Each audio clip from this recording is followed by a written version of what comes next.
เคไปลองเสียงโอ้เสียงตอนนี้ทีมงานกำลังเฮ็ดคอนเทนต์ไทยทำรายการตลกเนาะเดี๋ยวเขามาเบิ่งนำกันว่าสิเป็นยังไง โอเคบิ๊กเว้าก ำลังติดตั้งอุปก โอ้ รณ์ ได้ยินเสียงหมดเลย ได้ยินมาเบิ่งบรรยากาศอ่ะ ลองเล็กคอร์ดมันกันเด้อ ถ่ายบรรยากาศเบื้องหลังให้เบิ่งอ่ะเอาบนไหน เขาดีเขาโดนกวนใจ เอาได้มันแบทไอซิเบิร์ดได้ไหนจะนำบ่ได้เห็นบรรยากาศได้ไหม โอเคโอ้เสียงยินเสียงดังฟังชัดเสียงดังบ่ฟังชัด ชัดเสียงยังเสียงเป็ดเสียงไก่ ลง ยัง 3%เอา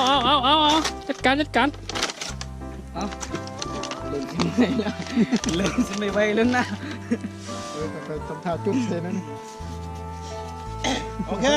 อยู่พุ่นแม่ส่งอยู่ปัดบ่เป็นพี่ ไว้ได้สอได้แบทคอยสิดับเลยเอาบรรยากาศนี่นะ กล้องยังมีกล้องบักนั้นนี่ เปิดกล้อง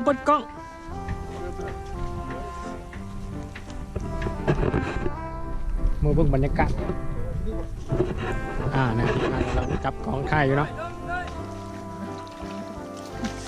เลย เอา เจ๊งบ่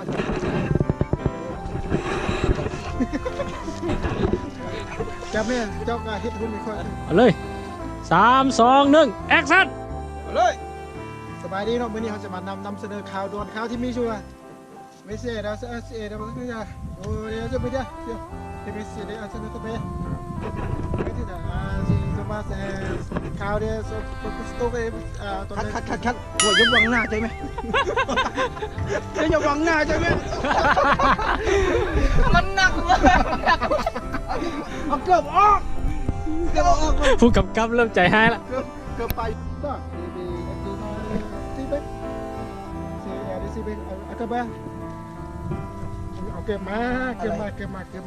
า โอ้ยเกือบโกไก่เว้ยก็เร็ว เอาไก่รอ ให้สิ เรือ เข้าใจเนาะ รอเรือไปรอเรือพอแล้ว เจ็ดหัวนะมึงคัดเดี๋ยวย่าเข้ามาที เบื้องหลังกันให้ทำแบบเป็นกันเองบ้านนอกเขาทำกันนี่พี่น้องเลย